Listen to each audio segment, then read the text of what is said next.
Alors on se trouve ici au-dessus du parking du port, donc en plein cœur de la zone d'aménagement concerté du port de Choisy-le-Roi. On a devant nous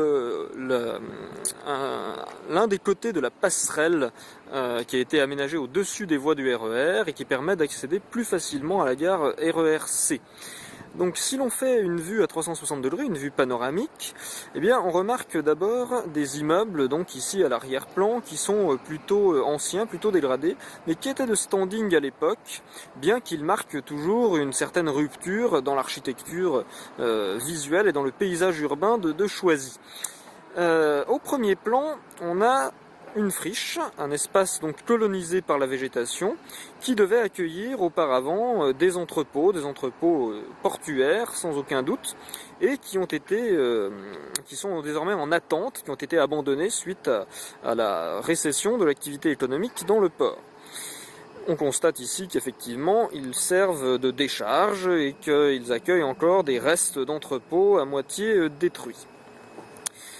Donc à l'arrière-plan, on a bien évidemment la Seine, avec quelques navires à quai, et l'aspect le plus important, c'est-à-dire le port lui-même, le port sablier de Choisy-le-Roi, avec donc ces grands tas de sable qui vient des sablières de l'amont de la Seine, et qui est donc chargé et déchargé des péniches vers des camions. On en voit un ici au premier plan en bleu.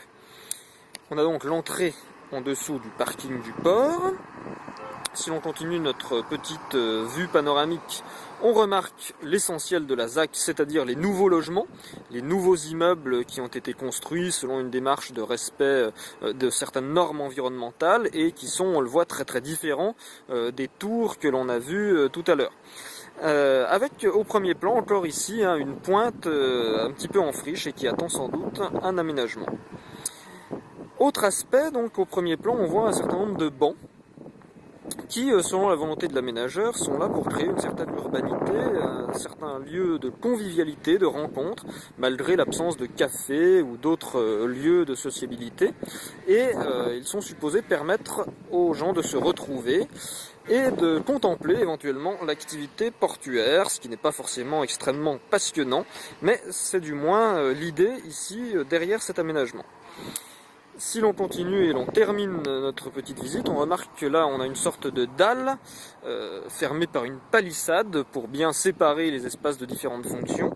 On s'attendrait à voir par exemple des cafés ou des terrasses, et bien pas du tout. Pour l'instant nous n'avons qu'un seul élément, qu'un pauvre relais CIC, donc au rez-de-chaussée des immeubles d'habitation.